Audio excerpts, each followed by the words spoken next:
O yoga é uma ferramenta que nos dá a possibilidade de enxergar, de fazer uma leitura do mundo mais precisa, mais profunda, mais ampla. Seja você um bandista, budista, hinduísta, cristão, tanto faz, tá? O yoga, ele não está muito preocupado com a sua religião.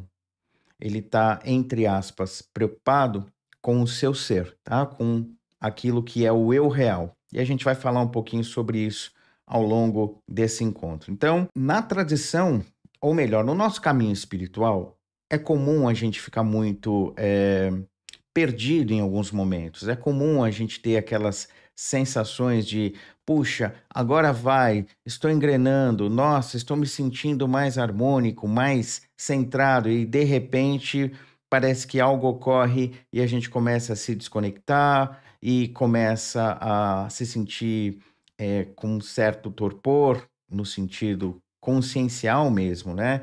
Dificuldade de manter certas posturas, de manter firmeza. Então é natural que isso ocorra em algum momento da nossa jornada espiritual. Então, dentro da tradição do yoga, esses momentos em que a gente fica oscilante, em que a gente não tem uma sensação mais estável, eles chamam de efeito do raga e dvesha, ou efeito daquilo que, na tradução grosseira ou direta, né, se chama de gosto e desgosto.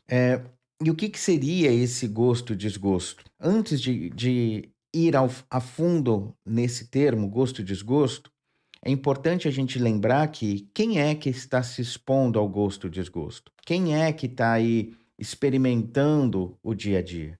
Essa é uma questão fundamental que os yogis se fazem. Quando eu falo yoga, eu estou falando dos caras, mulheres lá da antiguidade, que começaram a construir essa tradição que hoje a gente tem chamado de yoga, e que eu gosto sempre de repetir.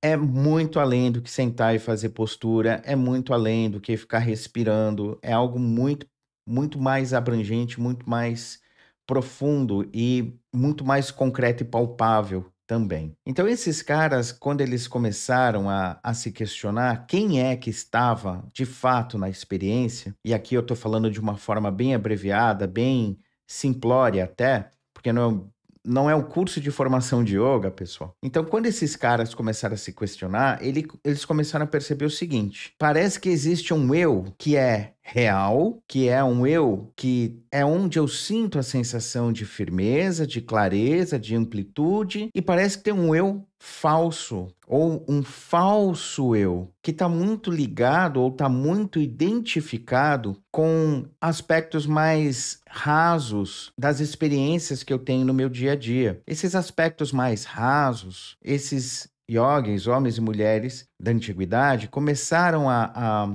associar a essas variações emocionais. Então eles diziam que toda essa sensação que é muito oriunda, essa sensação de existir, que é muito oriunda da personalidade, da identificação que temos com a personalidade e da identificação que temos com o corpo e com tudo que vem através do corpo sensorialmente, gera uma sensação desse falso eu. Então, o que eles estavam querendo dizer? Se a gente tem uma experiência muito focada ou muito ancorada nas impressões que a personalidade utiliza para sentir ser, existir, e essas impressões muitas vezes são frutos de reações sensoriais que remetem a princípios emocionais. Enfim, tudo isso, nesse balaio todo, né, eles diziam, isso gera uma forma de experimentação com a realidade que não é muito real, que é, então, falsa. Como é que eles começaram a perceber isso? De uma maneira simples. Eles começaram a perceber que eles ficavam muito tempo do seu dia nas imaginações, nas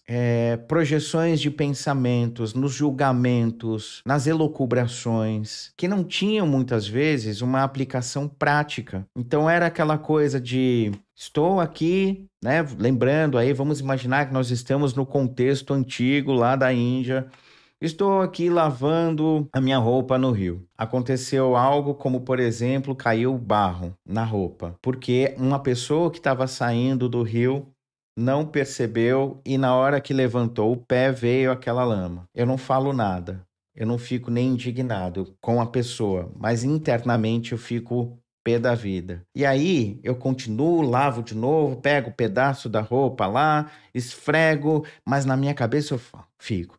Ah, eu devia de ter dito isso, devia ter feito aquilo, porque quando eu encontrar a pessoa, eu vou falar isso, porque onde já se viu, que não sei o que lá. Será que a pessoa não percebe, que não sei o que? Então eu vou criando muitas vezes um imaginário, eu vou criando uma população, né, de abstrações, de coisas que não existem. Mas na minha relação com esse imaginário, com essas abstrações, eu começo a ficar ligado emocionalmente a esses conteúdos. Então eu tenho a sensação da raiva, da indignação, depois eu posso, sei lá, falar assim, poxa, mas de repente a pessoa não viu mesmo. Puxa, como eu sou bobão, como eu sou idiota. Aí eu começo a entrar para um outro caminho, e aí talvez eu falo assim, puxa, preciso. Até fui injusto com a pessoa, porque a pessoa é tão legal que não sei o quê, aí já vem uma sensação, sei lá, de um carinho. Vocês percebem o quanto a nossa mente fica nessas viagens, entre aspas, né? Viagens na maionese. E aí a realidade concreta, palpável, que está sendo experimentada pelo eu real, fica num segundo plano. Ela fica turva na nossa percepção. A gente fica, então, perdido nessa sensação abstrata, nessas abstrações, e aí a gente não consegue, de verdade, agir de maneira lúcida ou concreta na realidade material que nos cerca, tudo bem? Então, esses antigos iogues, e aqui, de novo, eu estou falando de uma maneira bem abreviada, isso aqui é ponto para a gente desenrolar aí que vão dias de conversa, tá? Não são horas, não, vão dias. Mas, então, de maneira abreviada, é assim que esses primeiros iogues começaram a dar uma forma naquilo que hoje a gente chama de falso eu. Como esse falso eu é chamado em sânscrito? Ahankar. Ahankar tem sido traduzido como ego, tá?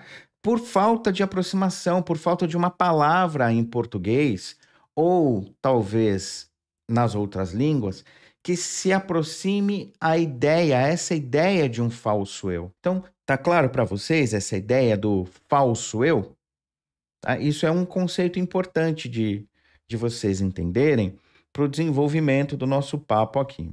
Então, vamos lá. Se vocês observarem essa natureza do falso eu, o que fica, de certa forma, evidente é que essas abstrações, essa nossa tendência de ficar nesse imaginário ou nessas fantasias, faz com que, sem que a gente perceba, a gente se identifique, a gente tome posse. Então, quando eu tô com, digamos assim, raiva daquela pessoa que jogou lama na minha roupa que eu estava lavando, a raiva se torna muito minha. E aquele estado de ser, digamos assim, de que eu sou valente, de que, puxa vida, como é que eu não falei nada? Tudo isso vai se tornando, de uma certa forma, uma posse desse falso eu. Então, esse falso eu, ele tem essa característica de se apoderando desses estados emocionais.